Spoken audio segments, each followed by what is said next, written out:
కాకినాడ జిల్లా Jaggampeta police station పరిధిలో గంజాయి కేసుల్లో 8 మంది వ్యక్తులను అరెస్ట్ చేసినట్లు కాకినాడ జిల్లా ఎస్పీ జి బిందుమాధవ్ తెలిపారు.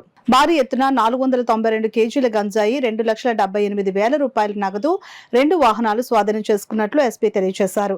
ఈ కేసును పట్టుకోవడంలో చురుగ్గా వ్యవహరించిన Jaggampeta CI YRK Srinivas, SI T Raghunatharao, Gandepalli SI Sivanagababu, Kirlampudi SI G Satish, HC Seelam, PC Satyanarayana, హోంగార్డులు అనిల్, వీరబాబు, సోమరాజు, సూరిబాబులను పోలీస్ ఉన్నతాధికారులు అభినందించారు. పెద్దాపురం ఎస్డిపిఓ శ్రీహరిరాజు ఆధ్వర్యంలో సిఐ వైఆర్కే శ్రీనివాస్ కేసును దర్యాప్తు చేస్తున్నారు.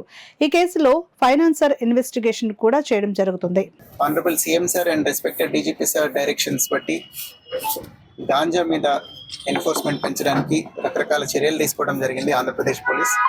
దానిలో భాగంగా కాకినాడ డిస్ట్రిక్ట్లో రకరకాల రూట్స్ అబ్జర్వ్ చేసి రైడ్స్ కండక్ట్ చేయడం జరుగుతుంది. దీనిలో కొంత అడ్వాన్స్ ఇన్ఫర్మేషన్ పెట్టి జగ్గంపేట పోలీస్ స్టేషన్ లిమిట్స్లో 492 కేజీల గాంజాయిని సీజ్ చేయడం జరిగింది. దీంతో పాటుగా ఒక మహీంద్రా టీయూవీ వెహికల్, ఒక మోటార్ సైకిల్, 2,78,000 రూపాయల క్యాష్ కూడా సీజ్ చేయడం జరిగింది. ఇందులో 8 మంది ముద్దాయిలు అరెస్ట్ అయ్యారు. కాకినాడ డిస్ట్రిక్ట్కి చెందిన ఒక ముద్దాయి, అల్లూరు సీతారామరాజు డిస్ట్రిక్ట్కి చెందిన 3 ముద్దాయిలు, కర్ణాటకకి చెందిన 2, అట్లనే తమిళనాడుకి చెందిన 2 ముద్దాయిలు అరెస్ట్ అవ్వడం జరిగింది.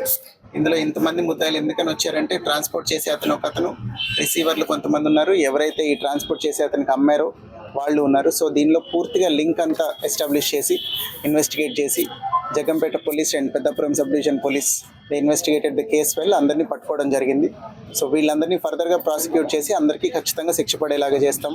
అట్లనే రీసెంట్గా డీజీపీ సార్ ఇన్స్ట్రక్షన్స్ ఇచ్చారు, ప్రతి గాంజా కేసులో కూడా ఫైనాన్షియల్ ఇన్వెస్టిగేషన్ కూడా చేపట్టాలని.